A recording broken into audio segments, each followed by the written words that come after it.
आज ना डाळ भात खाऊन कंटाळा आला होता. त्यासाठी मी आज काहीतरी चटपटीत असं रेसिपी बनवणार आहे. त्यासाठी मी ते बासमती तांदूळ घेतलेला आहे. बासमती किंवा तुमच्याकडे जो रेग्युलर तांदूळ असतो तो घेऊ शकता. इथे ना राईस घेताना लक्षात ठेवायचं आहे, असं पिवळासर घेतला पाहिजे. म्हणजे तो काय होतो, जुना तांदूळ असतो. जेव्हा आपण याची रेसिपी किंवा राईस बनवतो ना, तो एकदम मोकळा मोकळा होता. इथे मेजरिंग कप प्रमाणे मी इथे घेतलेला आहे 1.5 कप बासमती तांदूळ. आता हे स्वच्छ 2-3 वेळा धुवून घेऊया. तर तांदूळ आपण धुवून घेतलेले आहे, बासमती राईस धुवून घेतलेलं आहे. त्यानंतर गॅसवरती ना मी एक मोठ्या कढईमध्ये पाणी गरम करत ठेवलेलं आहे. 5-6 कप पाणी गरम करत ठेवायचं. त्यामध्ये घालायचं थोडंसं मीठ आणि थोडंसं तेल घालायचं. यामुळे काय होतं, एकतर तांदळामध्ये मिठाचा फ्लेवर उतरतो.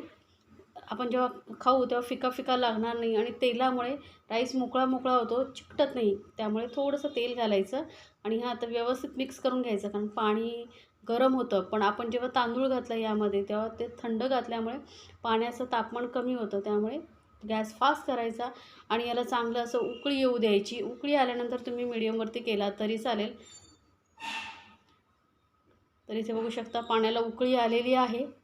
आता मी गॅस मीडियमवरती करते आणि याला थोडा वेळ आपण शिजू देऊया. तोपर्यंत मी साईडला ना भाज्या वगैरे कट करून घेते, म्हणजे आपलं पटापट रेसिपी होईल. तर इथे बघू शकता तांदळाला चांगली उकळी आलेली आहे. आपण आता चेक करून बघूया.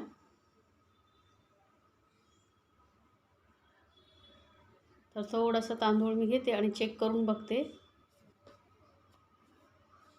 पटकन तुटला जातो आहे बघा, म्हणजे आपला तांदूळ जो आहे राईस चांगला शिजला गेलेला आहे. पूर्ण व्यवस्थित शिजून घ्यायचं. त्यामुळे अजिबात कच्चा राहिला नाही पाहिजे. दाबून बघायचं, पटकन तुटला म्हणजे तांदूळ शिजला गेला. आता याला काढून मी चाळणीवरती ठेवलेलं आहे, म्हणजे जे एक्स्ट्रा पाणी असेल ते निघून जाईल आणि राईस जो आहे मोकळा मोकळा होईल. त्यामुळे आता तुम्हाला इथे थोडा वेळ जास्त वेळ ठेवायचा असेल तर थोडंसं तेल लावून मिक्स करूनही ठेवू शकता, म्हणजे चिकटणार नाही. आता एक वाटी घेतलेली आहे मी, बाऊल. त्यामध्ये ना अर्धा चमचा लाल मिरची पावडर घेतलेली, काश्मीरी लाल मिरची पावडर घेतलेली आहे. यामुळे कलर खूप छान येतो. अर्धा चमचा काळी मिरी पावडर घेतलेली आहे. काळी मिरी पावडर नसेल तर नाही घातलं तरी चालेल, पण छान टेस्ट येते. 2 चमचे विनेगर घातलेले आहे. चिली विनेगर माझ्याकडे होतं, ते मी इथे 2 चमचे चिली विनेगर घालते. 1 चमचा डार्क सोया सॉस आहे, तो घातलेला आहे. लाईट असेल तर 2 चमचे घालू शकता. आणि 2 चमचे भरून इथे मी शेजवान चटणी घालते. यामुळे आपला राईस खूप टेस्टी होणार आहे. त्यामुळे 2 चमचे मी इथे शेजवान चटणी घातलेली. आणि सर्वात महत्त्वाचं म्हणजे इथे असे ना मार्केटमध्ये मॅजिक क्यूब येतात, व्हेजिटेरियन असतात. या 2 क्यूब घालणार आहे. यामुळे ना राईसला एकदम हॉटेलसारखी टेस्ट येणार. हॉटेल वगैरे जे असतात ना, अजिनोमोटो वापरतात, त्याऐवजी आपण हे वापरायचं मॅजिक क्यूब. अजिनोमोटो शरीरासाठीही घातक असतं. त्यापेक्षा जर तुम्ही असे मॅजिक क्यूब येतात ती वापरलात ना, तर राईस एकदम टेस्टी होतो. आता हे सर्व साहित्य फटाफट मिक्स करून घ्यायचं. असं केल्यामुळे काय होतं, आपण जे आता भाज्या वगैरे परतणार आहोत त्या हाय फ्लेमवरती, तर मग हे जर सगळं साहित्य टाकत बसलो एक एक करत, तर मग ते भाज्या करपू शकतात. त्यामुळे हे असं मिक्स करून घ्यायचं. आता इथे मोठं पॅन घेतलेलं आहे मी, किंवा कढई घेऊ शकता, पण थोडं मोठं घ्या, म्हणजे कसं मिक्स करायला सोपं पडतं.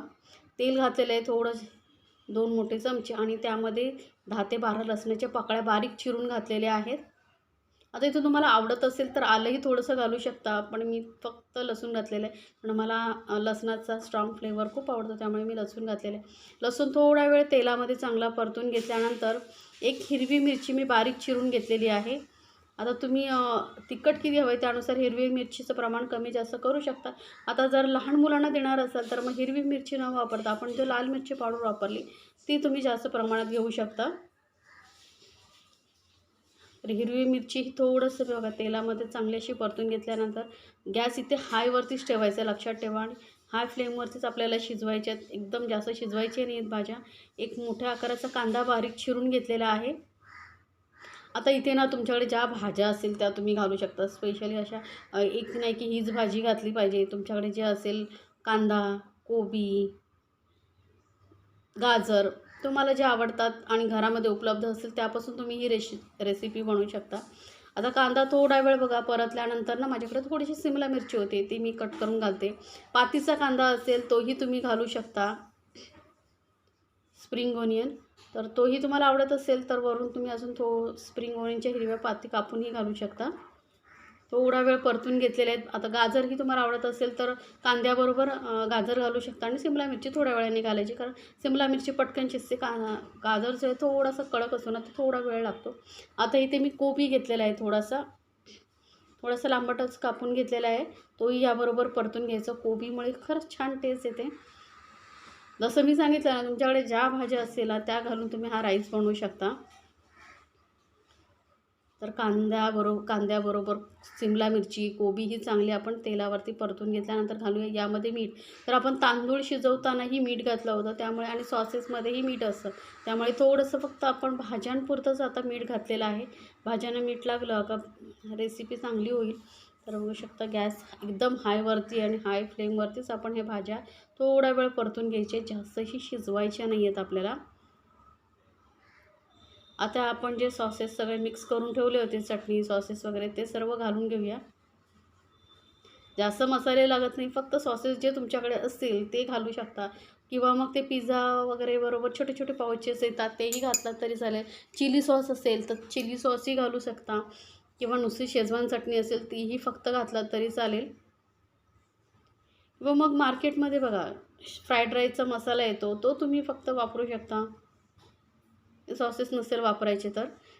आता आपण जो राईस शिजवून ठेवला होता तो पूर्ण घालून घ्यायचा आहे, आणि गॅस एकदम फास्टवरतीच आहे, त्यामुळे काय होतं एक स्मोकी फ्लेवर येतो राईसला, आणि राईस आपला टेस्टी लागतो.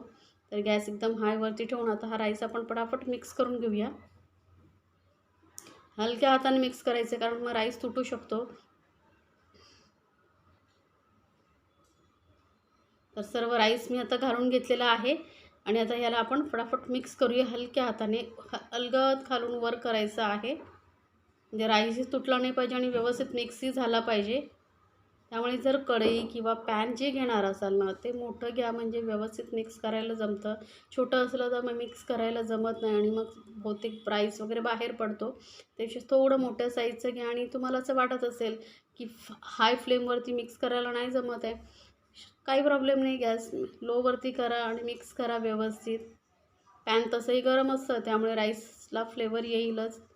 कलर बघू शकता, कुठलाही फूड कलर वगैरे काही घालायची गरज पडली नाही तरी मस्त कलर येत चाललेला आहे. जसं जसं मिक्स करत जाणार ना तसा तसा कलर याचा डार्क होत जाईल. हलका हलका मिक्स करत जाते बघा हलक्या हाताने. मस्त असा आपला गरमागरम चटपटीत असा स्ट्रीट स्टाईल राईस तयार झालेला आहे. तर एकदा नक्की बनवा आणि मला कमेंट्समध्ये जरूर सांगा. आणि बघू शकता किती मोकळा मोकळा झालेला आहे, अजिबात चिकट झालेला नाही आहे. तरी एकदा नक्की या पद्धतीने बनवून बघा आणि मला कमेंट्समध्ये जरूर सांगा तुम्हाला ही रेसिपी कशी वाटली. आणि अशा छान छान रेसिपीसाठी आपल्या चॅनलला सबस्क्राईब करायला विसरू नका. सोबतच बेल आयकॉनवरती नक्की क्लिक करा, म्हणजे माझ्या नवीन रेसिपीची नोटिफिकेशन लगेचच तुमच्यापर्यंत पोहोचेल. बनवा आणि आपल्या फॅमिलीसोबत एन्जॉय करा. गरमागरम असा चटपटीत स्ट्रीट स्टाईल फ्राईड राईस